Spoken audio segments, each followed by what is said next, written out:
From Washington, the McLaughlin Group, the American original.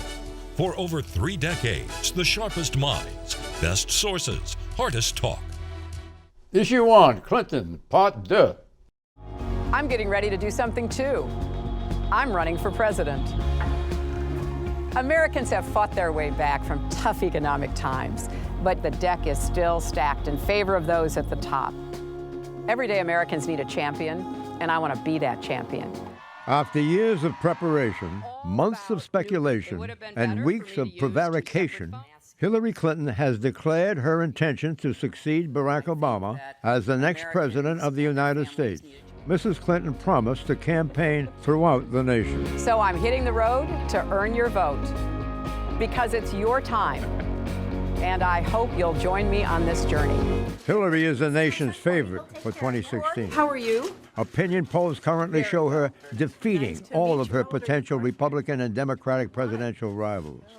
With only Jim Webb, Martin O'Malley, and former Republican Lincoln Chafee so far having declared interest in the Democratic presidential nomination, Hillary does not seem to have much serious competition.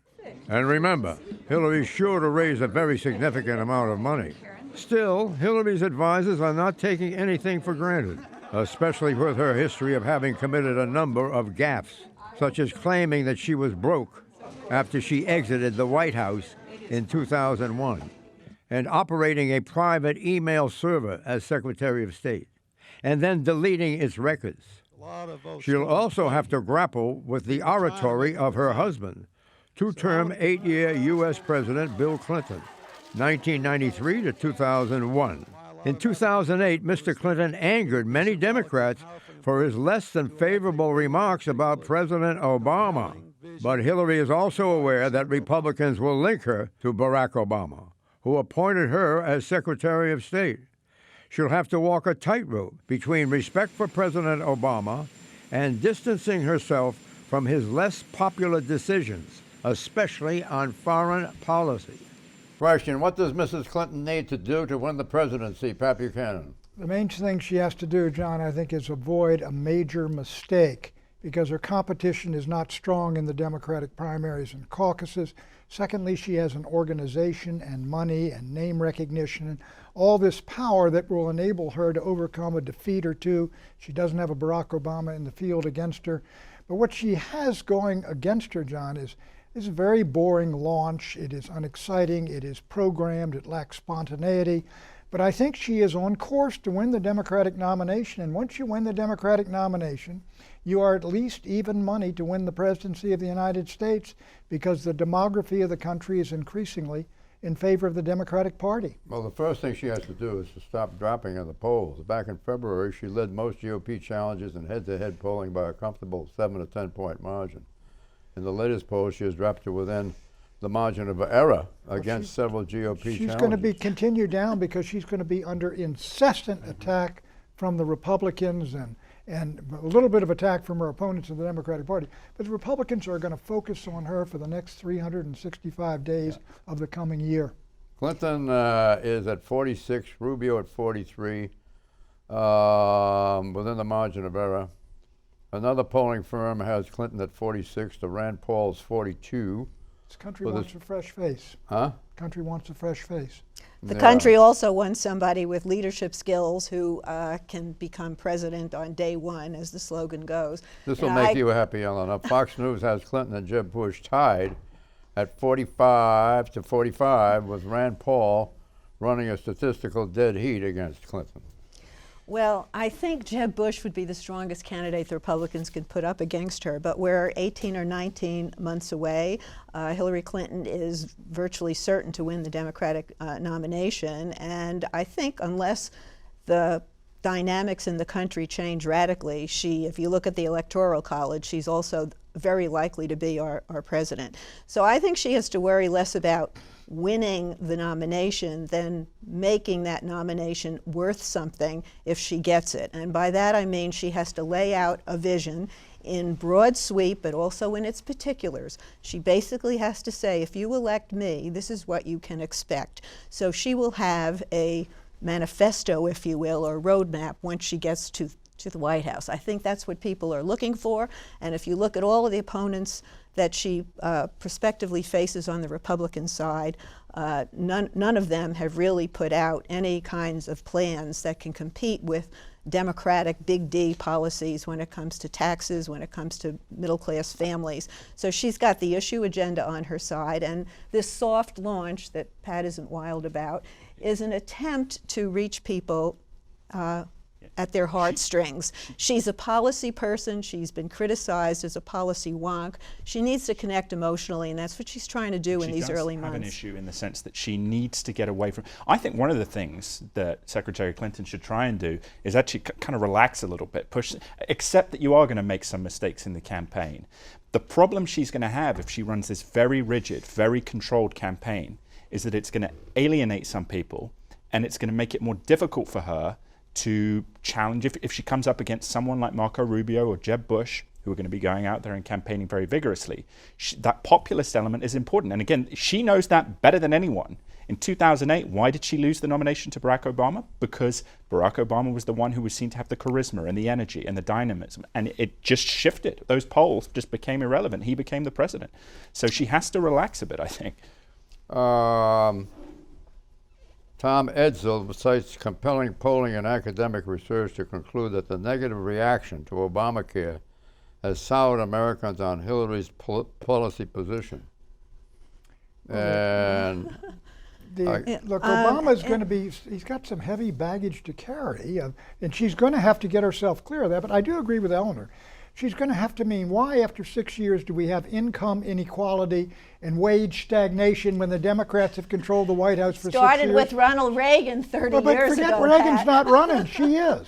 Right. Yeah. Well, look, I think she is going to be an unusually focused candidate. She's the first woman who's going to be representing one of the major parties in a presidential election. That's going to carry a lot of people to her side, including a lot of women.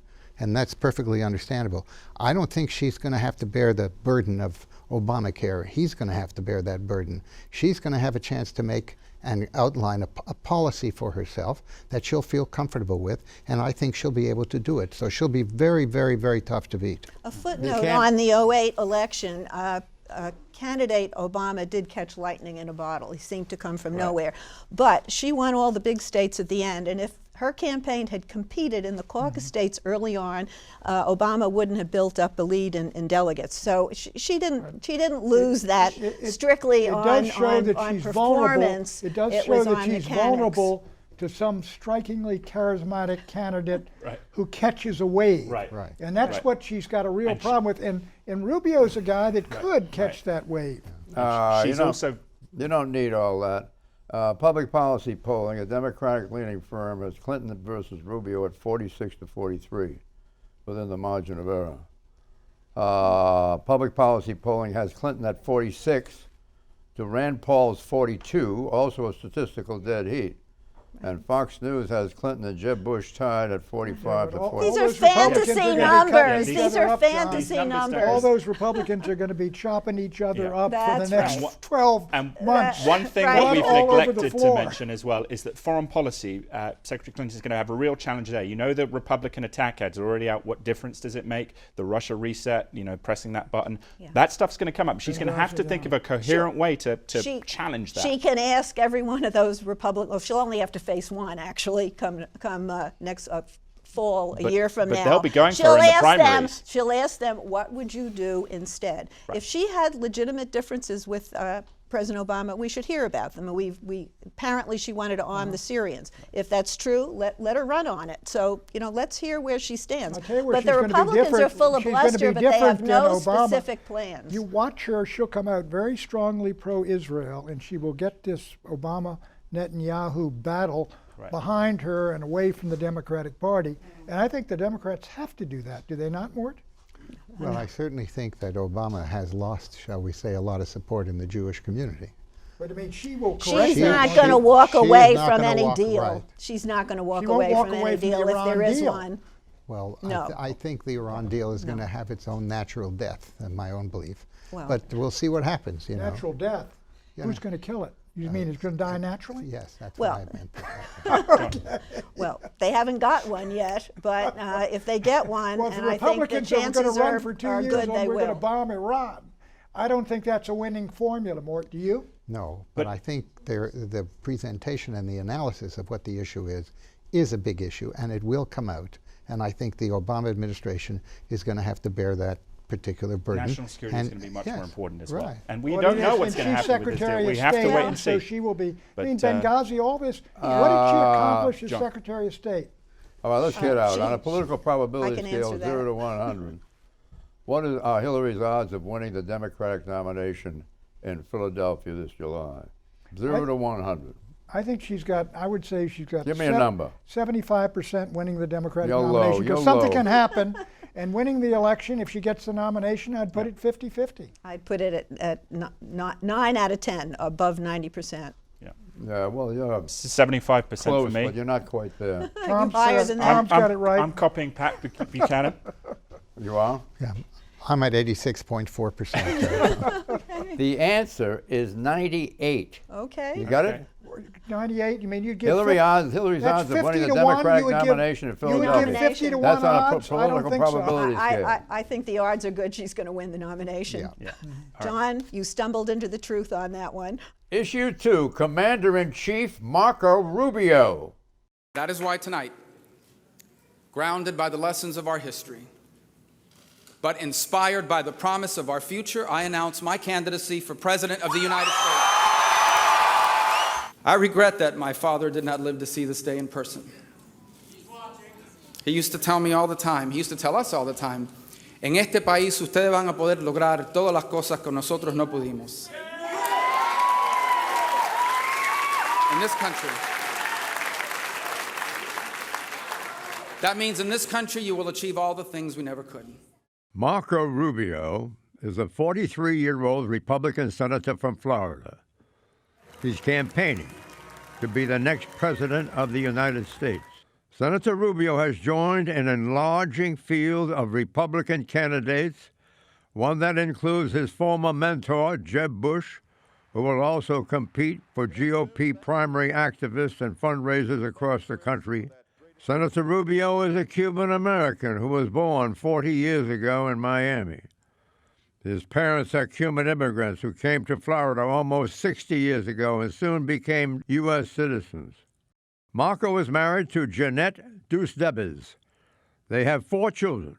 He's a Roman Catholic and holds a B.A. from University of Florida and a J.D. Law degree from the University of Miami.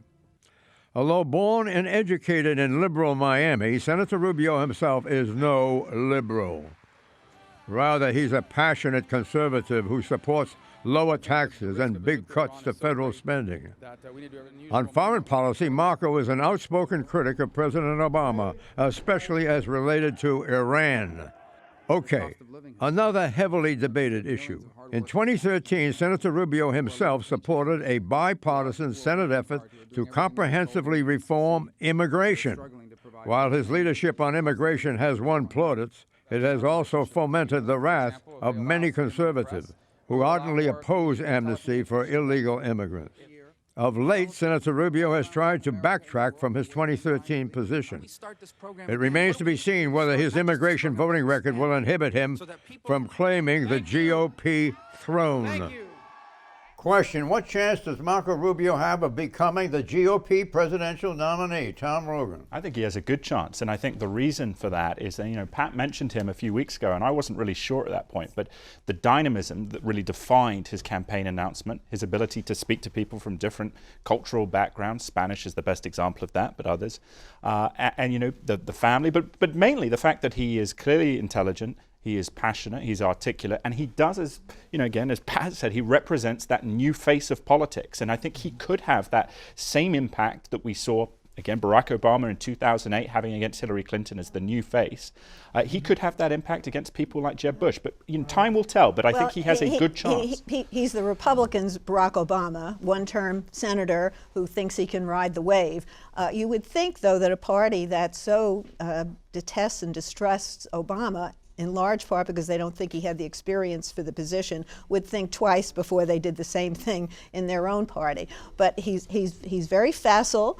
I think his positions are eventually going to get him in trouble, and I'm not so sure his Cuban credentials will translate to the wider Latina community. But he would make an excellent vice president for everybody in the field except for Jeb. And this is a win-win situation for him because the governorship of Florida opens up in 2017. He's out of the Senate regardless. He can run for governor of Florida. He'd be a strong candidate. Then he'd be a potential future presidential candidate. I think he has a better future beyond this cycle. He's He'll got, be look, here John, for a he's while. running against, when his announcement, he talked about yesterday, and basically Hillary Clinton is yesterday, and we are tomorrow, and he's looking to the future. Sort of a Kennedy-esque thing. Jack Kennedy talked about generations. But that is not only targeted at Hillary Rodham Clinton's, it's targeted at Jeb Bush. And the Bush family, maybe it's an exaggeration, but that's the Kennebunkport branch of the Corleones. And I'll tell you, if they will really go after Marco Rubio, and to win this nomination, Marco Rubio's got to shove Jeb Bush aside. Yeah. And that could make for real bad blood inside the Republican Jeb Party. is being so magnanimous about it because I think he's saying, look, you know, this is my protege. We're like brothers. I can handle this. I'm not like Hillary Clinton. They keep lists and they do retribution. So fascinating the way he's handling it. Issue very generously. 3, Russian roulette. We've certainly made our concerns with the sale of the S-300 system to Iran known for some time. This certainly isn't new. The Secretary raised those concerns in a call with Foreign Minister Lavrov this morning. We don't believe it's constructive at this time for Russia to move forward with this.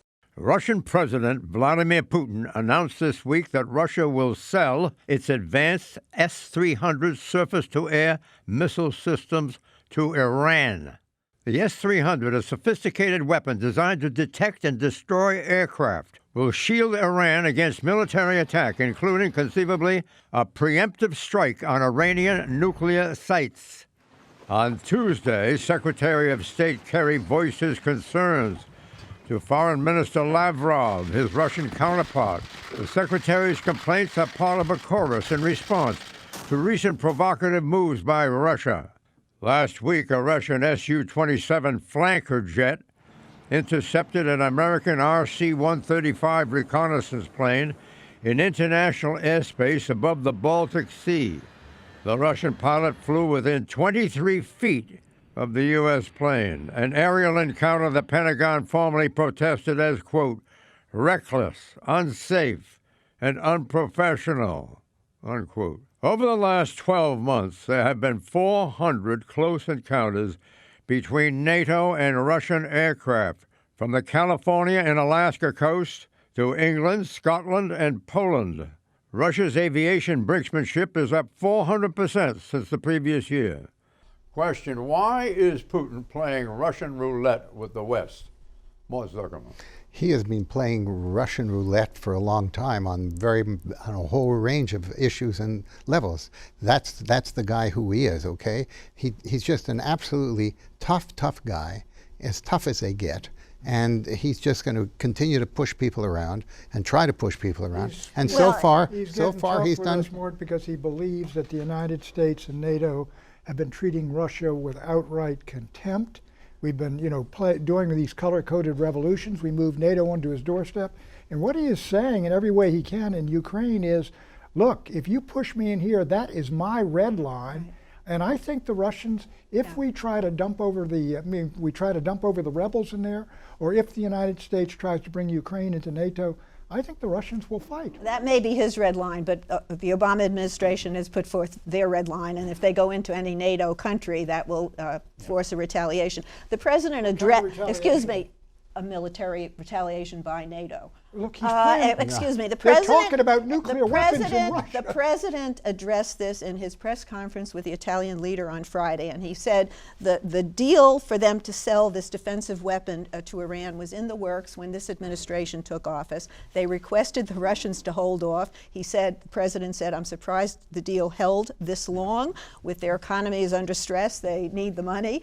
And he used it as evidence to bolster the fact that the deal with Iran, if it doesn't go through, it should be because the Iranians won't make the commitments. It should not be because the Congress and the U.S. walks away with it, because the sanctions that have buttressed the deal will not hold, and the sale of these weapons are sort of example number one of what can happen. There's another basic issue here, right?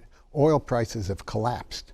This has wreaked havoc with the Russian balance of payments and with the Russian economy. You look at all the statistics on it, they're really having troubles. So they're not going to give up any chance to do... The problem here as well is that, American credibility, Eleanor mentions red lines, but this is a significant fact that because of Syria 2013, that has had ramifications.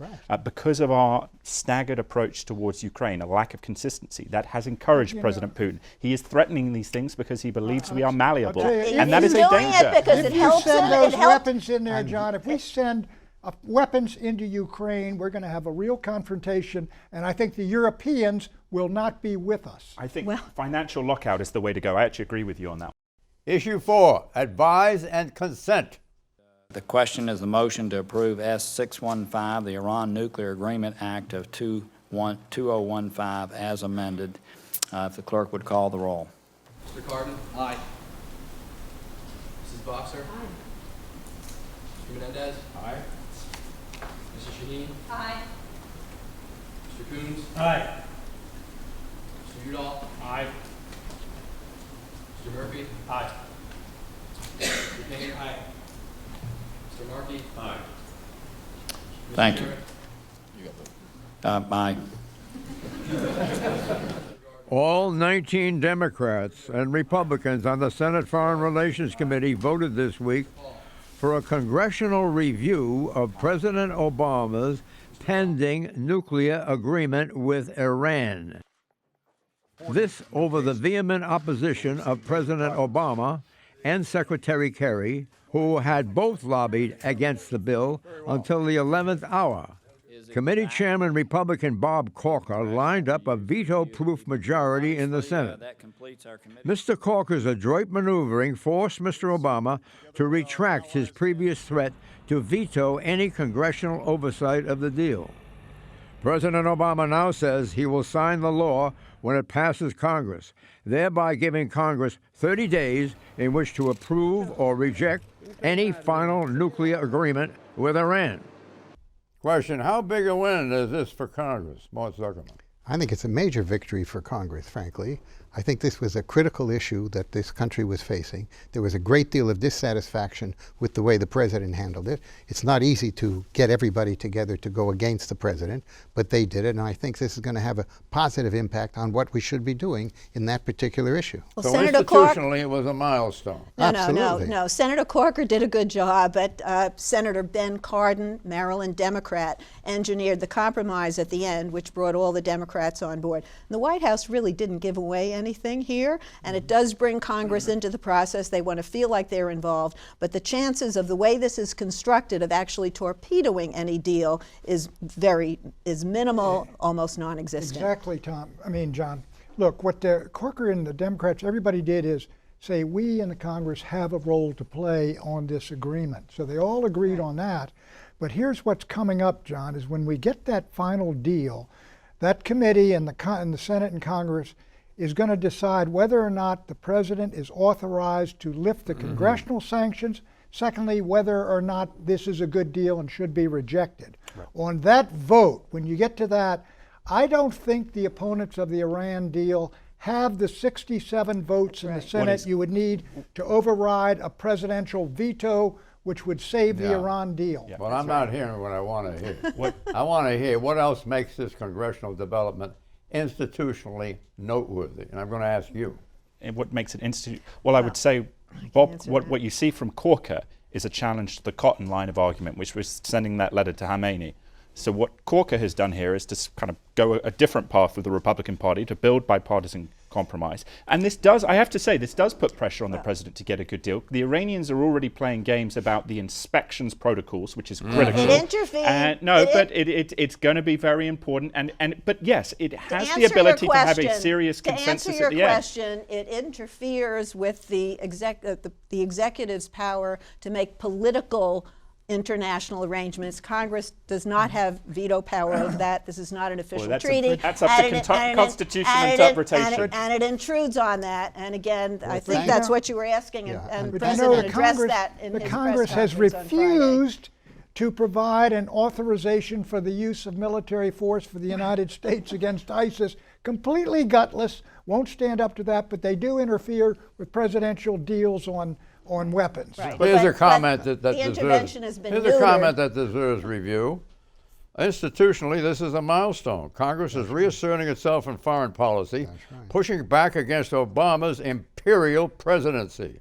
This is a shift towards rebalancing the relative powers of Congress and the presidency. I'm surprised you didn't spot that. Well, but this happens now and again. I mean, look, the Congress in 2006 was trying to get the U.S. out of Iraq. What is different here is that there's consensus. There is concern across the chamber that this better be a good deal. This is eyewash. This particular vote is eyewash. Everybody feels good about it. It will have no impact on the final consent deal. of Congress. Ellen, the vote was unanimous. Yes, I don't think it's eyewash. It makes everybody feel good. You don't support the vote. I don't think it was eyewash. I thought think it was the vote a is fine. tremendous I don't step have a problem forward with the vote at all.